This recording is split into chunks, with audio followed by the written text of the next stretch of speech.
अस्सलाम वालेकुम स्टूडेंट्स। बच्चों, आप लोगों ने मेजरमेंट के इस किस्म के मीटर्स ज़रूर देखे होंगे। चाहे जो है इस मीटर के ज़रिए आप जो है वो स्पीड को देखें, स्पीड को हम मेजर करते हैं बाइक में, कार में, तो इसी किस्म के मीटर्स आपको नज़र आते हैं। या फिर आप जो है वो मीटर्स देख सकते हैं जिनके ज़रिए हम लोग करंट को मेजर करते हैं, जैसे कि ये स्क्रीन पर आपको एम मीटर नज़र आ रहा है। या फिर हम ऐसे भी मीटर्स यूज़ करते हैं जिनके ज़रिए वोल्टेज की रीडिंग को हम देखते हैं। हमारे यूपीएस वगैरह में या जो स्टेबलाइज़र्स होते हैं उनमें, जनरेटर्स के अंदर। तो ये सारे के सारे जो मीटर्स हैं, बेसिकली मैं आपको एक बात बताऊं, एक ही प्रिंसिपल है जिसके ऊपर ये सारे के सारे मीटर्स काम करते हैं, और आज हम लोग उसी प्रिंसिपल को समझने वाले हैं।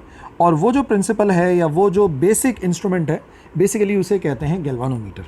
आज का हमारा जो टॉपिक है उसमें हम गैल्वानोमीटर को समझेंगे कि गैल्वानोमीटर क्या है, कैसे काम करता है, कंस्ट्रक्शन वर्किंग मुकम्मल कॉन्सेप्ट जो है वो हासिल करेंगे गैल्वानोमीटर के हवाले से। तो चलिए सबसे पहले डेफिनेशन देखते हैं। गैल्वानोमीटर वो इंस्ट्रूमेंट है जिसका काम क्या होता है, जिसका काम होता है डिटेक्ट करना और मेजर करना इलेक्ट्रिक करंट को।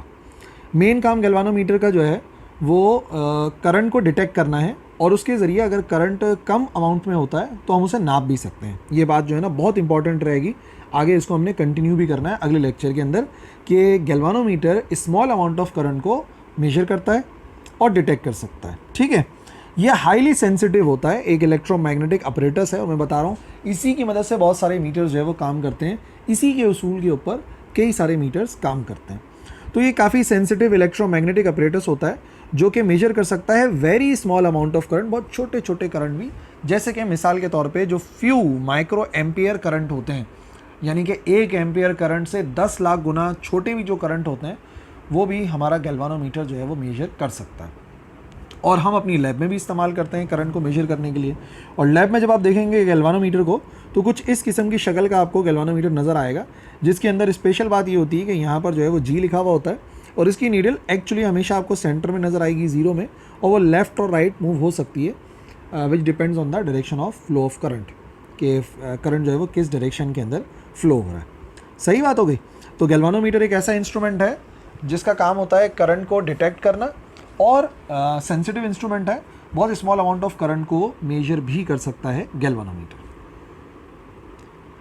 इसके बाद जो भी गैल्वानोमीटर है, बेसिकली उसमें जो कंस्ट्रक्शन के इंपॉर्टेंट पार्ट्स हैं ना, कि जिनको मिला के वो बनता है, वो आपको पता होना ज़रूरी है। सबसे पहली बात, एक कॉइल होना ज़रूरी है। ये गैल्वानोमीटर का जो है ना की कंपोनेंट है, इंपॉर्टेंट कंपोनेंट है। ठीक है, एक तार का कॉइल होना चाहिए, कॉइल की शक्ल में होना चाहिए, लिपटा हुआ, और उसको हम किसके ऊपर लपेटते हैं, उसको हम लपेटते हैं एक सॉफ्ट आयरन, ठीक है, सॉफ्ट आयरन कोर के ऊपर। एक सिलेंडर होता है, उसके ऊपर जो है हम इसको लपेट देते हैं और सस्पेंड करते हैं किसी मैग्नेटिक फील्ड में।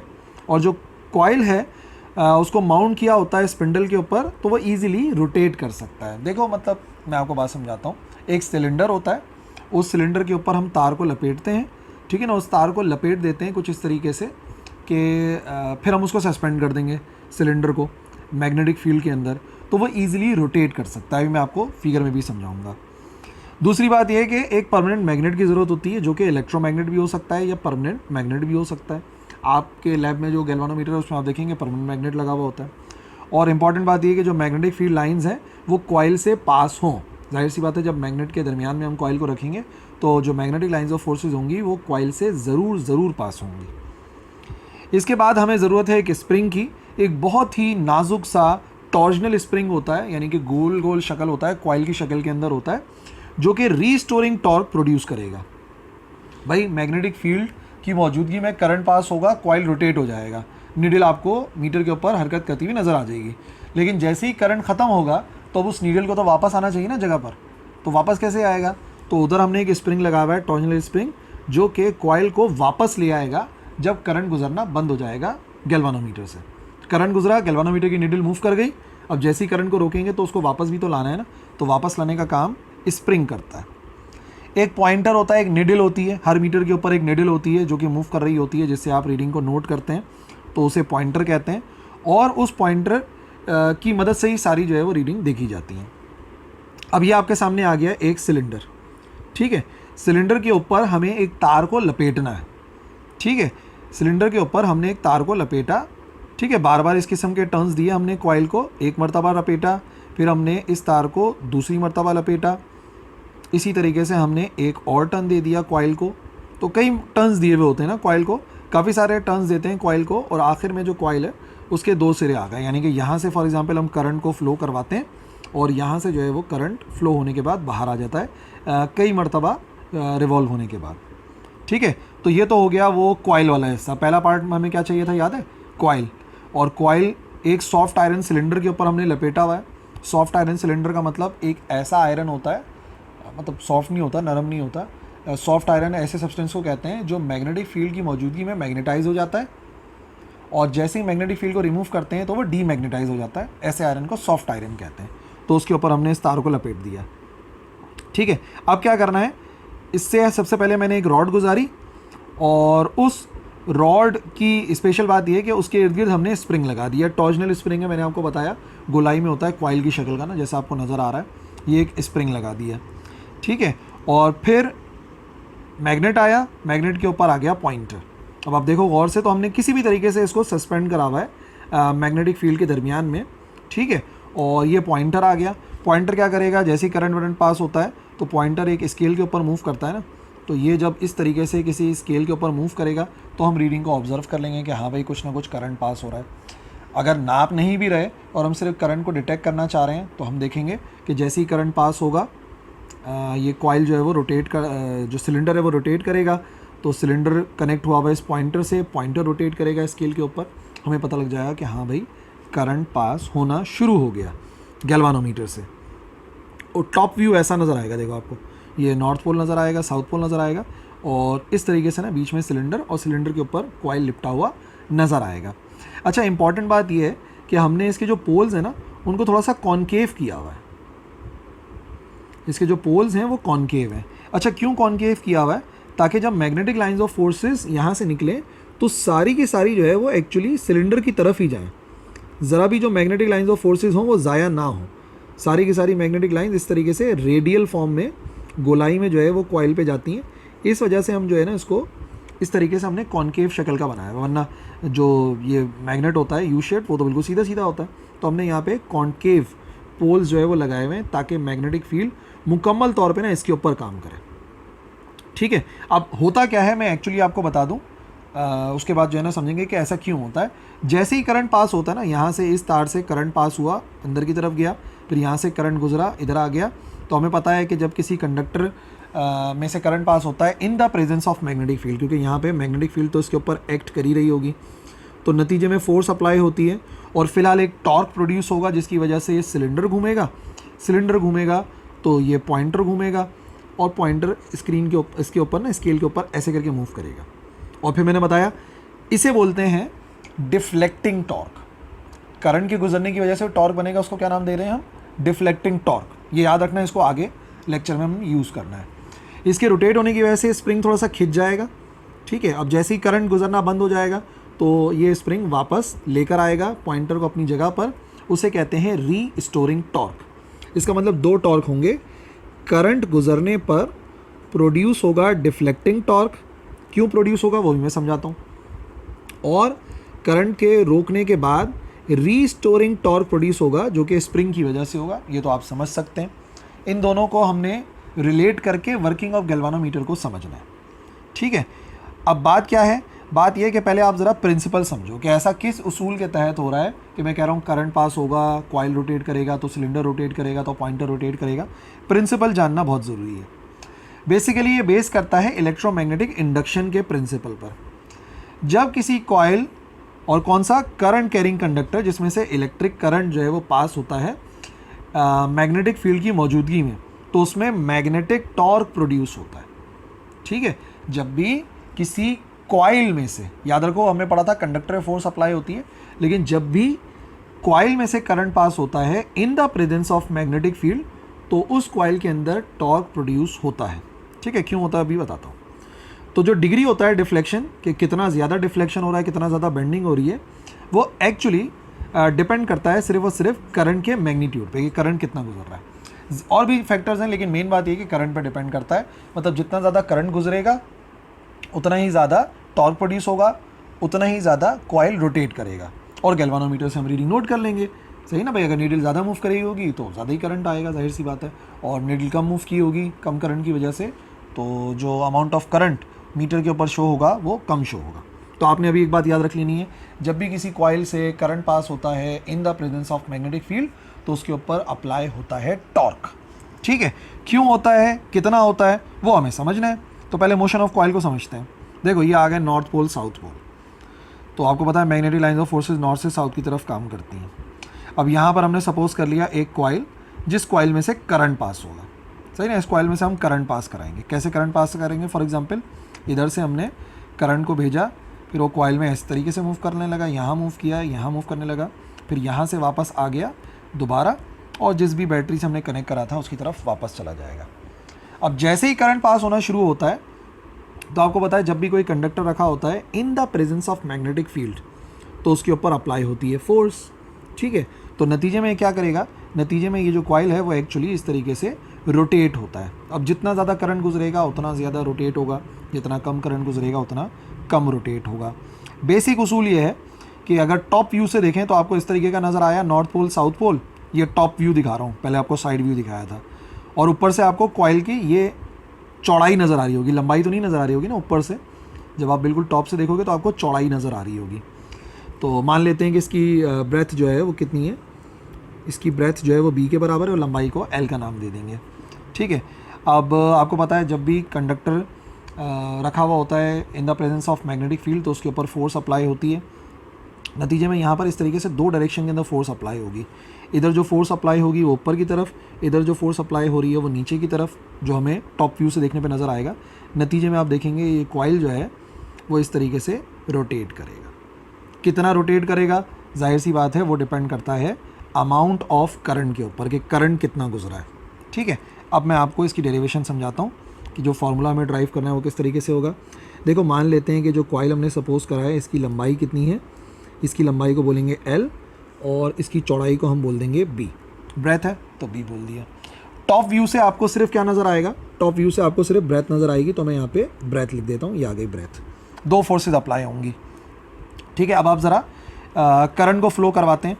तो करंट मिसाल के तौर पर यहाँ से यहाँ गया, यहाँ से यहाँ गया, फिर ऊपर गया, फिर यहाँ से मूव करता हुआ इधर आएगा, फिर इधर आ जाएगा, इधर से होता हुआ बाहर की तरफ चला जाएगा। ठीक है ना, इस तरीके से करंट मूव कर रहा होगा। अब अहम बात क्या है, पहले इस कंडक्टर को ऑब्जर्व करो, जो करंट है उसकी डायरेक्शन ऊपर की तरफ है। ठीक है, कंडक्टर में से जो करंट जा रहा है वो ऊपर की तरफ जा रहा है, मैग्नेटिक फील्ड एक्स एक्सिस में जा रही है। अब ज़रा लेफ्ट हैंड रूल अप्लाई करो। लेफ्ट हैंड रूल के मुताबिक आप अपनी फर्स्ट फिंगर को करो मैग्नेटिक फील्ड की तरफ। ठीक है, सेकंड फिंगर को आप कर लो ऊपर की तरफ, मैग्नेटिक फील्ड ऐसे और जो करंट है वो ऊपर की तरफ जा रहा है। तो थंब जो होगा आपका वो बताएगा कि इस वाले तार पर फोर्स किस डायरेक्शन में अप्लाई होगी। ठीक है, टेक योर टाइम, इस्तेमाल करो फटाफट, लेफ्ट हैंड रूल अप्लाई करो। फर्स्ट फिंगर को करो मैग्नेटिक फील्ड की तरफ, सेकंड फिंगर को करो करंट की तरफ जो कि ऊपर की तरफ है, तो आपको पता चलेगा मैग्नेटिक फील्ड की जो फोर्स अप्लाई होगी वो किस तरफ होगी। जल्दी से बताओ, जल्दी से। ये जो फोर्स अप्लाई होगी, क्योंकि मैग्नेटिक फील्ड इस तरफ है, करंट इस तरफ है, तो यहाँ पे फोर्स अप्लाई होगी इनसाइड, और इनसाइड को आपको पता है शो किया जाता है क्रॉस से। इस तरफ फोर्स अप्लाई हो रही है इनसाइड। ये जो फोर्स है इसको मान लेते हैं ये इनसाइड है। फिर यहाँ से करंट आ गया है तो पैरेलल है मैग्नेटिक फील्ड के, इस पर कोई फोर्स नहीं अप्लाई होगी। अब आप इधर देखिए, इधर अप्लाई करो ज़रा लेफ्ट हैंड रूल। करंट, मैं फर्स्ट फिंगर को करो मैग्नेटिक फील्ड की तरफ, सेकंड फिंगर को करो नीचे की तरफ जहाँ पे करंट आ रहा है, तो थंब बताएगा स्क्रीन से बाहर की तरफ आ रहा होगा। जो आपका थंब है वो स्क्रीन से बाहर की तरफ है, आउटसाइड। इसका मतलब यहाँ पे जो फोर्स अप्लाई होगी, इधर एक फोर्स अप्लाई हो रही है इनसाइड और बराबर की फोर्स यहाँ से लग रही है आउटसाइड। तो फोर्स होती तो बराबर है, लेकिन एक तरफ इनसाइड है और एक तरफ आउटसाइड है। तो आप अंदाज़ा लगाओ, इधर की फोर्स ऊपर, इधर की फोर्स नीचे, ऐसे। सही है, तब क्या होगा नतीजे में, ये आउट है, तब क्या होगा, इसमें एक रोटेशन प्रोड्यूस होगा, टॉर्क प्रोड्यूस होगा। उसी टॉर्क की वजह से टॉप व्यू से देखने पे ऐसा नज़र आएगा, और यहाँ पर तो आपको थोड़ा 3D हो जाता है। लेकिन बात समझ जाओ कि जो कॉइल है वो इस एक्सिस के अराउंड रोटेट होना शुरू हो जाएगा। यहाँ से इनसाइड है, यहाँ से आउटसाइड है, तो आप देखेंगे जो कॉइल है वो इस तरीके से रोटेट होगा। सही है, तो अब आप एक बात जहन में बैठा लीजिए, मैग्नेटिक फील्ड की मौजूदगी में जब भी किसी कॉइल से करंट पास होता है तो उसके ऊपर अप्लाई होती है टॉर्क। जिसका फॉर्मूला मैं यहाँ पे ड्राइव करवाता हूँ ताकि उसको फिर हम समझ सकें गैल्वानोमीटर की वर्किंग में। According to the definition of torque, अगर टॉर्क की डेफिनेशन इस्तेमाल करें, अगर दो फोर्सेस लगती हैं तो याद रखिए टॉर्क बराबर होता है फोर्स मल्टीप्लाई बाय दोनों फोर्सेस के दरमियान में कितना डिस्टेंस है, डिस्टेंस बिटवीन फोर्सेस। सही है ना। अगर दो फोर्सेस लगती हैं तो कपल बन जाता है ना। कपल के लिए ज़रूरी है कि फोर्स का मैग्नीट्यूड और उसको मल्टीप्लाई करना है फोर्स के दरमियान में लगने वाले डिस्टेंस पे। अब जो टॉर्क है, फोर्स तो मैंने चलो इधर भी एफ का नाम दिया हुआ है, इधर भी एफ का नाम दिया हुआ है, तो मैग्नीट्यूड तो एफ हो गया। अब आप देखिए दोनों फोर्सेस के दरमियान का फासला कितना है। यहाँ से भी देखोगे तब भी आपको बी नज़र आएगा, यहाँ से भी देखोगे तब भी आपको बी नज़र आएगा, तो ये तो आ गया बराबर बी के। अब फोर्स कितनी होती है याद करो ज़रा। फोर्स का फॉर्मूला होता है एफ इज़ इक्वल टू, ये वो फोर्स है जो किसी कंडक्टर पे लगती है, करंट कैरिंग कंडक्टर पे, जब उसे मैग्नेटिक फील्ड की मौजूदगी में रखा जाता है। हमारा पहला लेक्चर BIL साइन थीटा, सही ना। फोर्स बराबर थी बिल साइन थीटा के। अब आप देखिए एंगल कितना बन रहा है मैग्नेटिक फील्ड और करंट के दरमियान में। मैग्नेटिक फील्ड एक्स एक्सिस में है, करंट वाई एक्सिस में है। मैग्नेटिक फील्ड एक्स एक्सिस में है और करंट वाई एक्सिस में है। हमेशा एंगल कितना बन रहा है, हमेशा एंगल बन रहा है 90 डिग्री के बराबर। देयरफॉर हम बोलेंगे एफ बराबर आएगा BIL साइन 90, और आपको पता है साइन 90 कितना होता है, साइन 90 बराबर होता है 1 के। तो फिर क्या किया जाए, एफ की वैल्यू आ जाएगी BIL के। अब इस एफ की वैल्यू को पुट करते हैं इक्वेशन 1 में।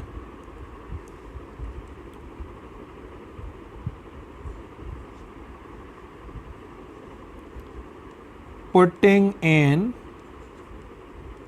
इक्वेशन 1, तो टॉर्क बराबर आएगी किस चीज़ के, टॉर्क बराबर आ जाएगा, फोर्स की वैल्यू हो गई बिल, ठीक है, और उसके साथ मल्टीप्लाई में आ गया ब्रेथ।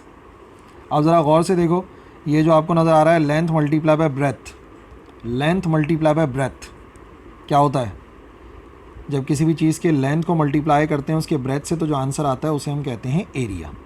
इसका मतलब ये जो ऊपर वाला फॉर्मूला है टॉर्क का वो बन सकता है BA, सही है ना, BIA, B magnetic field, I current और A हो गया एरिया। ये वो फॉर्मूला है टॉर्क का जो कि कॉइल के ऊपर अप्लाई होती है जब उसमें से करंट पास होता है in the presence of magnetic field. But इसी फॉर्मूले को थोड़ा सा वो हमें करना पड़ेगा, मॉडिफाई करना पड़ेगा। अगर n नंबर ऑफ टर्न्स दिए हुए मैंने कॉइल के, अभी तो एक ही टर्न है ना जो आपको नज़र आ रहा है स्क्रीन में ये, लेकिन जब हम गैल्वानोमीटर पे लपेटते हैं तो उसमें हम कई सारे टर्न्स देते हैं, तो यही formula n number of turns के लिए बन जाता है BI, n से मल्टीप्लाई करना पड़ेगा ना भाई, एक कॉइल के लिए BIA है, ठीक है, दो कॉइल के लिए मल्टीप्लाई बाय 2 हो जाएगा, तीसरे कॉइल के लिए मल्टीप्लाई बाय 3, और हमें जो कैलकुलेट करना है वो n कॉइल के लिए, तो वो NBIA हो जाएगा। आगे पीछे करके लिख सकते हैं, तो मैं इसको बीना लिख देता हूँ। बीना से याद रह जाएगा ना आपको कि भाई टॉर्क है, तो जो टॉर्क का फॉर्मूला है बेसिकली डिफ्लेक्टिंग टॉर्क का, उसका फॉर्मूला है बीना। और डिफ्लेक्टिंग टॉर्क का मतलब क्या, जब किसी कॉइल से करंट पास होता है in the presence of magnetic field तो उस पर टॉर्क अप्लाई होता है।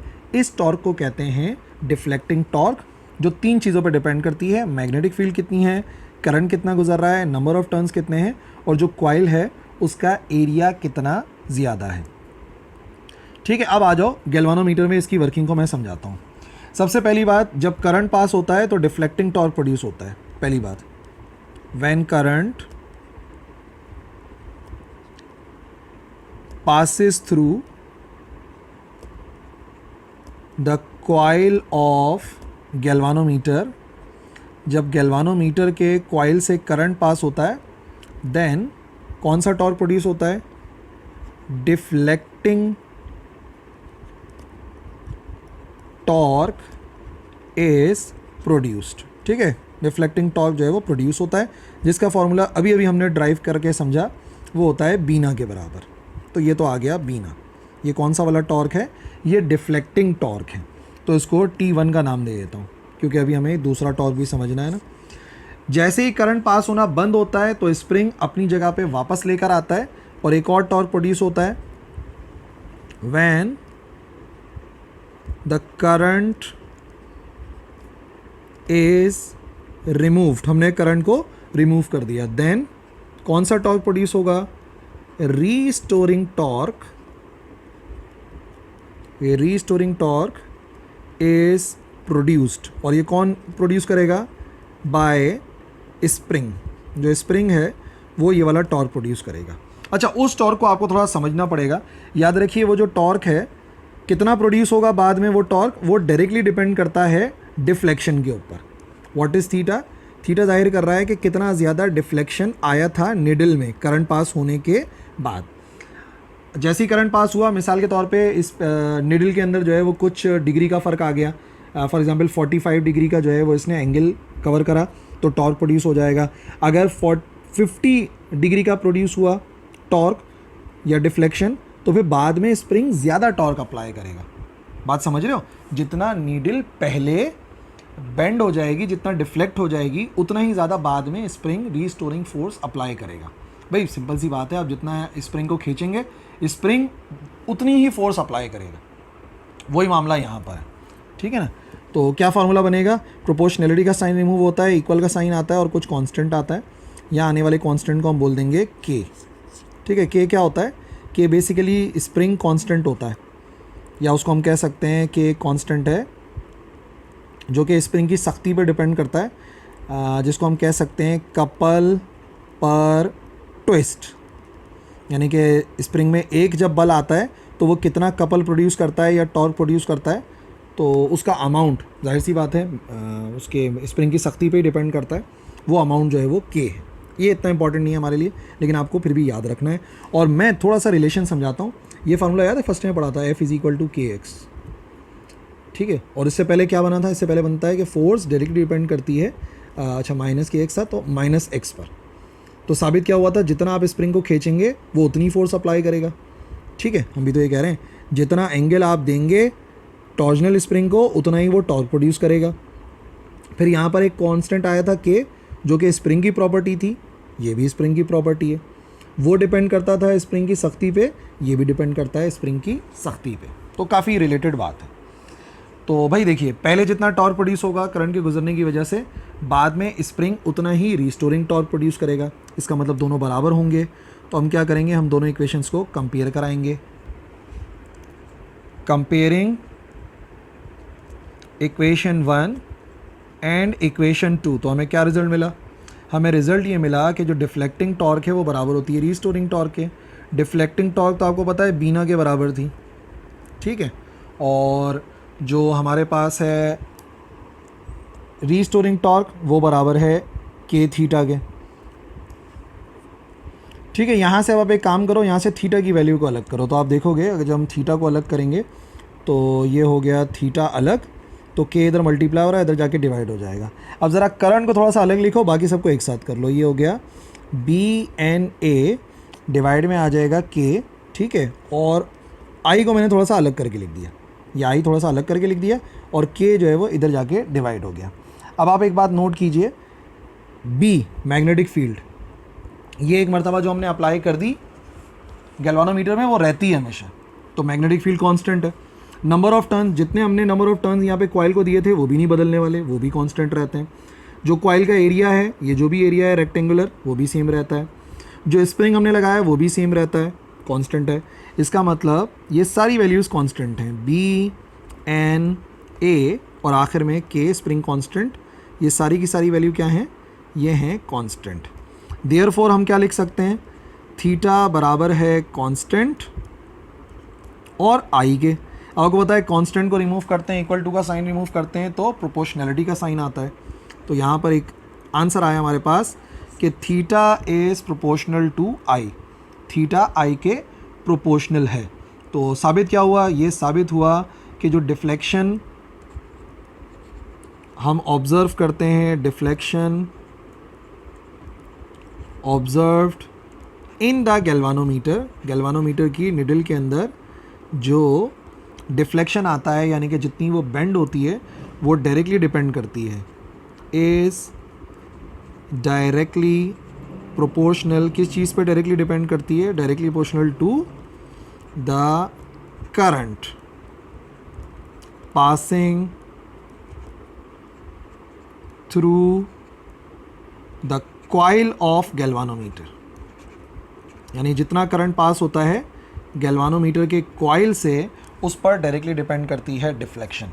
तो इस तरीके से एक गैल्वानोमीटर काम करता है और हम करंट को डिटेक्ट कर सकते हैं, और अगर स्मॉल अमाउंट ऑफ करंट हो तो उसे मेजर भी कर सकते हैं। ठीक है जी, तो ये हो गया आज का हमारा लेक्चर मुकम्मल। कंस्ट्रक्शन, वर्किंग और वर्किंग प्रिंसिपल समझा हमने गैल्वानोमीटर का। कोई भी कन्फ्यूजन है तो कमेंट सेक्शन के अंदर लिखिए, इंशाल्लाह ज़रूर रिप्लाई करेंगे। That's all for this video. अल्लाह हाफिज़।